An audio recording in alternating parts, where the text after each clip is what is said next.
रायपुर में terror funding को लेकर हुई अहम बैठक में फैसला लिया गया है कि नक्सलियों के खिलाफ अब ईडी भी कार्रवाई करेगी। प्लान ऑफ एक्शन 2 नक्सल पर हुई इस बैठक में 8 राज्यों के आईजी, डीआईजी, साथ ही एनआईए और ईडी के अफसर भी शामिल हुए।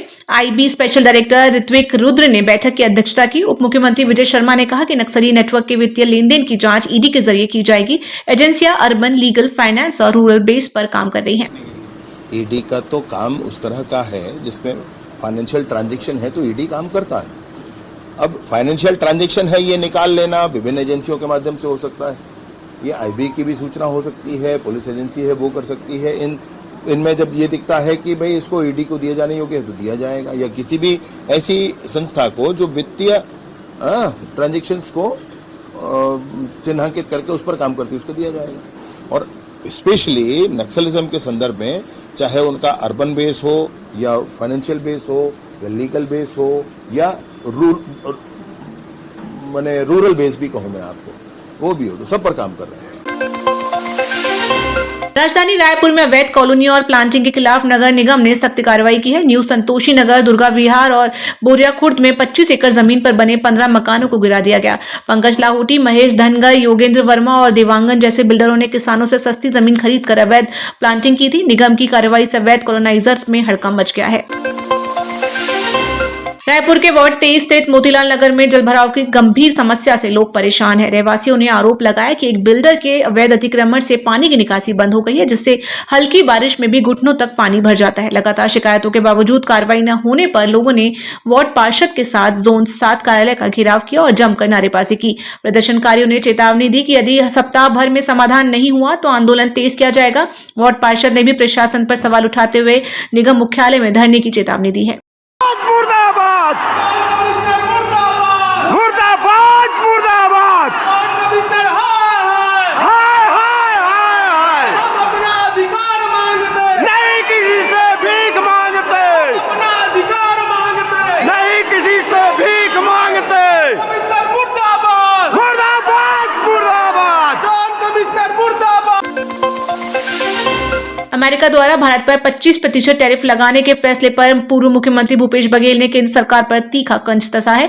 उन्होंने कहा, ट्रंप की जीत के लिए जिन लोगों ने पूजा पाठ और चरण वंदना की उन्हें अब करारा झटका मिला है। भारत पहले कभी अमेरिका के सामने नहीं झुका, लेकिन अब व्यापार को सर्वोच्च प्राथमिकता दी जा रही है। मित्र देशों के हित की चिंता करते करते देश को संकट में डाल दिया गया। ट्रंप ने 25% टैरिफ लगाया है और पेनाल्टी अलग से। जो लोग ट्रंप के जीतने के लिए पूजा पाठ करते थे, चरण चूमते थे, माथा चूमते थे, आज ट्रंप ने एक करारा झटका दिया है पूरे देश को। तो देश की जो अर्थनीति है और देश के जो वैचारिक धरातल है, वैचारिक पृष्ठभूमि है, उससे बिल्कुल ही मेल नहीं खाता। व्यापार तो पिछले सरकारों ने भी किया था, लेकिन कभी अमेरिका के सामने झुके नहीं। उनके अपने नैसर्गिक मित्र थे, जो तीसरी दुनिया के जितने देश थे उसके हितों की लड़ाई हमेशा करते रहे। भारत ने उस लाइन को छोड़कर केवल व्यापार को ही सर्वोच्च प्राथमिकता देते हुए, अपने मित्रों के हितों को ध्यान में रखते हुए भारत को बहुत गहरे संकट में मोदी जी या मोदी की सरकार ने डाल दिया है। एक तरफ ट्रंप के जीतने के लिए पूजा पाठ करते हैं, तो दूसरे तरफ आप देखेंगे वोट पाने के लिए केरल भारतीय जनता पार्टी यहाँ जो कार्रवाई हुई उसका विरोध करते हैं। कोई धर्मांतरण के लिए नहीं, कोई मानव तस्करी के लिए नहीं गए थे, जबकि भारतीय जनता पार्टी के विष्णुदेव की सरकार ये कहती है और यहाँ दुर्ग के सांसद लोकसभा में कहते हैं कि ये मानव तस्करी है और धर्मांतरण किया जा रहा है। ये लोकसभा में बुलवाते हैं, ये दोगलापन है। जिसके दो गले होते हैं वो इसी प्रकार की बात करते हैं, क्योंकि वहाँ अल्पसंख्यकों के केरल में वोट चाहिए, तो केरल भाजपा दूसरे प्रकार की बात कर रही है। यहाँ भी वोट चाहिए उनको, इसलिए ध्रुवीकरण करने के लिए इस प्रकार की बातें कर रहे हैं। दूसरी बात आप देखेंगे, एक तरफ बजरंग दल की गुंडागर्दी चल रही है, तो दूसरे तरफ विश्व हिंदू परिषद धमतरी में 100 साल से ऊपर बठेना हॉस्पिटल के नाम से हम सब जानते हैं, और दूर दूर से चिकित्सा कराने आते हैं। धमतरी जिले के लोग तो कराते हैं, हमारे दुर्ग के, बालोद के, आसपास के जिले के लोग भी वहाँ इलाज कराने जाते हैं। वहाँ जिस प्रकार से गोबर पोता गया, तोड़ फोड़ किया गया, जिस प्रकार से कल अभी रायपुर राजधानी में कुछ अल्पसंख्यक के लोग एक घर में बैठे थे, वहाँ बजरंग दल के लोग तो वहाँ जाके गुंडागर्दी करने लगे। तो सरकार कर क्या रही है?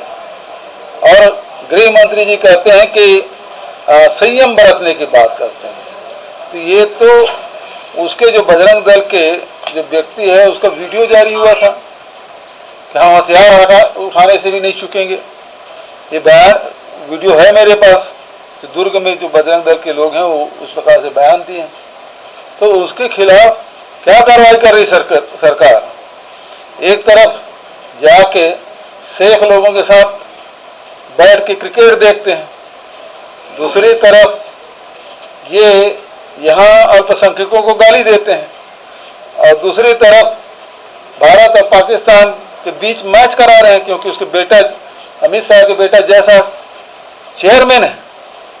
अब एक तरफ ऑपरेशन सिंदूर, और मोदी जी कहते हैं ऑपरेशन सिंदूर समाप्त नहीं हुआ है, और दूसरे तरफ जाके हम मैच करा रहे हैं। ये कैसे संभव है? दूसरी तरफ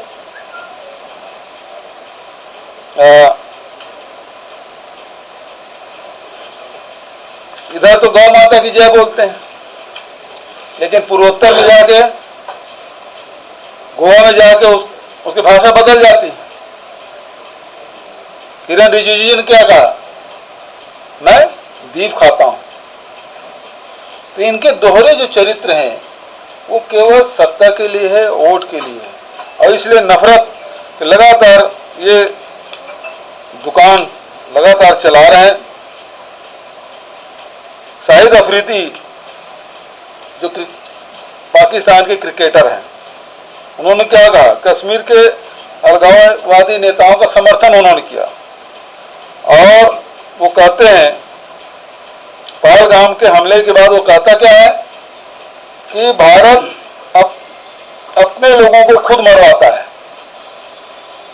ऐसे जहरीले पाकिस्तानी के साथ बैठकर मोदी सरकार के पूर्व मंत्री अनुराग ठाकुर मैच देखते हैं, और लोकसभा में अनुराग ठाकुर जहर उगलते हैं। अनुराग ठाकुर तो पहले अध्यक्ष थे ना,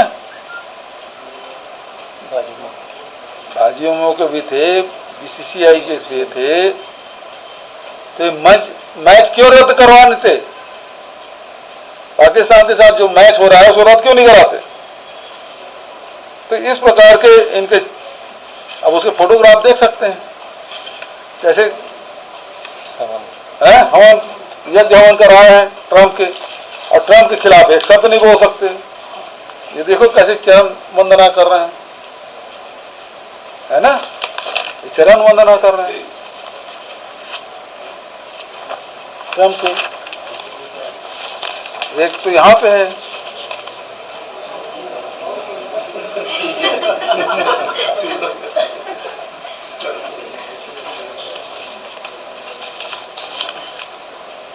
देखिए शेख के साथ कैसे बैठे हैं, जैसा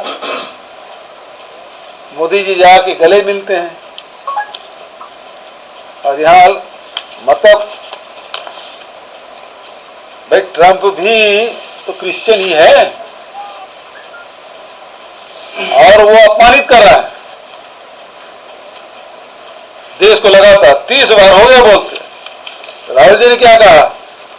दम है तो ट्रंप जो बोल रहे हैं झूठ है बोल के बताया लोकसभा में, तो वहां उसके सामने बोलती बंद, और यहां वोट के खातिर प्रताड़ित करने का काम। गरियाबंद के जहंडी गांव के बच्चे मिडिल हाई स्कूल की पढ़ाई के लिए रोज 4 किलोमीटर पैदल धवलपुर जाते हैं, लेकिन बीच में बहता बाकड़ी पेरी नाला उनका सफर जोखिम भरा बना देता है। बरसात में नाले का बहाव तेज होता है, जिससे बच्चे घुटनों से कमर तक पानी पार कर स्कूल पहुंचते हैं। 12 साल पहले इसी नाले को पार करते समय कक्षा 9 की छात्रा जमुना बह गई थी। उसकी मौत के बाद भाई हेम सिंह ने बच्चों को रोजाना सुरक्षित पार कराने की जिम्मेदारी उठा ली है। जनप्रतिनिधियों की मांग पर पुल के लिए 6 करोड़ का बजट स्वीकृत हुआ है, लेकिन डीपीआर अब तक अधर में है। पीडब्ल्यूडी अफसरों का कहना है कि बारिश के बाद निर्माण प्रक्रिया तेज की जाएगी।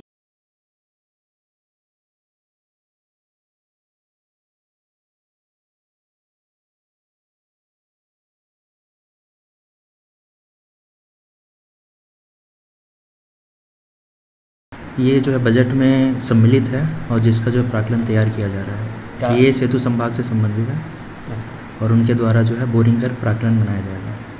प्राक्कलन बनाने के बाद प्रशासकीय स्वीकृति के लिए भेजेंगे। स्वीकृति होने के बाद कार्य प्रारंभ किया जाएगा।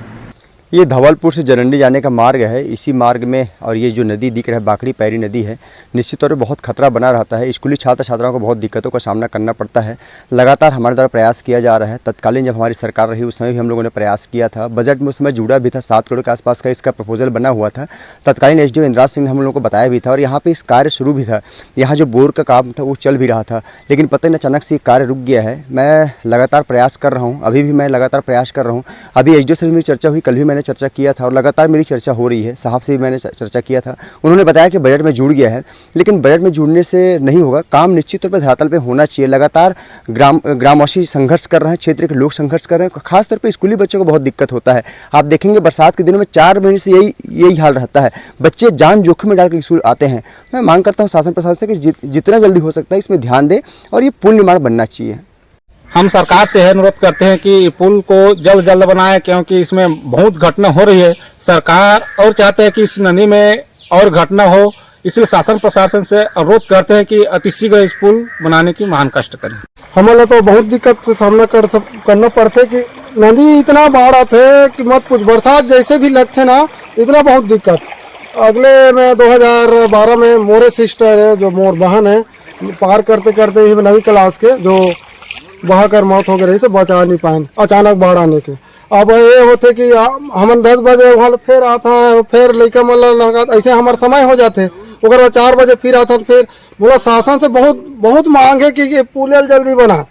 और आते हैं वो इतना समय लगाते कि ये करथन वो करथन और कुछ बहाना करके चले जाते हैं। और आज तक के ना यहाँ कुछ नहीं दिक्कत है। इस हिसाब से पुल जल्दी से जल्दी अगले मतलब 2026 में बनना चाहिए। जो 26 और 27 2 साल में बनना चाहिए पुल। हम लोग को बहुत दिक्कत होता है कि हम लोग नदी पार करके स्कूल जाना पड़ता है, तो हमारे ग्रामवासी लोग थोड़ा मदद करते हैं नहकाने के लिए, तो हम लोग स्कूल तक पहुंच पाते हैं। सरकार से हम लोग यह चाहते हैं कि जल्दी से जल्दी यह पैरी नदी का पुल निर्माण करे। गरियाबंद जिले में रसोइया संघ ने मात्र 2000 रुपए मासिक मानदेय के विरोध में 3 दिवसीय हड़ताल की। 1000 से अधिक रसोइयों ने गांधी मैदान में धरना देकर कलेक्ट्रेट तक रैली निकाली और शासन के खिलाफ नारेबाजी की। रसोइयों की मांग है कि उन्हें कलेक्टर दर पर भुगतान मिले। उन्होंने कहा कि 2000 रुपए में गुजारा संभव नहीं, सरकार वादा निभाए। हड़ताल के चलते मिड डे मील प्रभावित न हो, इसके लिए प्रशासन ने महिला स्वास्थ्य समूह को भोजन बनाने की जिम्मेदारी सौंपी है। रसोइया संघ की तरफ से हमें आवेदन प्राप्त हुआ है, ज्ञापन प्राप्त हुआ है। उसमें मुख्यतः क्या बोलते हैं, सैलरी को बढ़ाने के लिए और नियमितीकरण को लेकर मांग किया गया है। उच्च अधिकारी को इसको पत्र के माध्यम से अवगत कराया जाएगा। हम सरकारी स्कूल में मध्याह्न भोजन बनाने वाले रसोइया हरन, हम उनके बहुत बड़ी समस्या है। हम मात्र 2000 महीना दे जाते हैं। हम 10 बजे से 3 बजे तक काम करतन, पर मात्र हमें 2000 दे जाते। तो हमार भी बाल बच्चा है, हमार भी परिस्थिति शासन देखना चाहिए। तो हमें 2000 में कुछ नहीं पोसाए। हम खाना बनाते हैं, तो हम यही मांग है कि हमारा कलेक्टर दे जाए करके बच्चा मन के खाना बनाते हैं। तो अभी हम हड़ताल करते हैं गांधी मैदान में बैठ के, तो कलेक्टर लगे ज्ञापन सौंपो। कलेक्टर के माध्यम से हम मुख्यमंत्री तक हमार जो मांग है वो पहुँचावो। और क्या है कि मध्याह्न भोजन 2 अक्टूबर सन 1995 से यहाँ संचालन हो रहा है। क्या है कि एक दिन की मजदूरी जो 15 रुपये में मिलता था, और हम लोगों ने लगातार शासन से गुहार लगाते आज तक 2025 हुआ है, तो 15 रुपये से लेकर आज एक दिन का मजदूरी लगभग 66 रुपये हुआ है। तो आज की महंगाई देखो कितना बढ़ चुका है। तो 66 रुपये में क्या हम लोगों की परिवार तो चलना असंभव है। और हमारा मुख्य मांग है कि हमको कलेक्टर दर पर मानदेय दिया जाए। और तीसरी जो मांग है कि अभी छत्तीसगढ़ में लगभग 10,684 स्कूल मर्ज होने जा रहा है, जिसमें हमारे रसोइया को निकाल दिया जा रहा है। तो 15 से लेकर 20 साल तक वो लोग काम करते आ रहे हैं, तो आज निकालने की स्थिति में हमारे रसोइया कहाँ जाएंगे? वो तो बेदखल हो रहे हैं।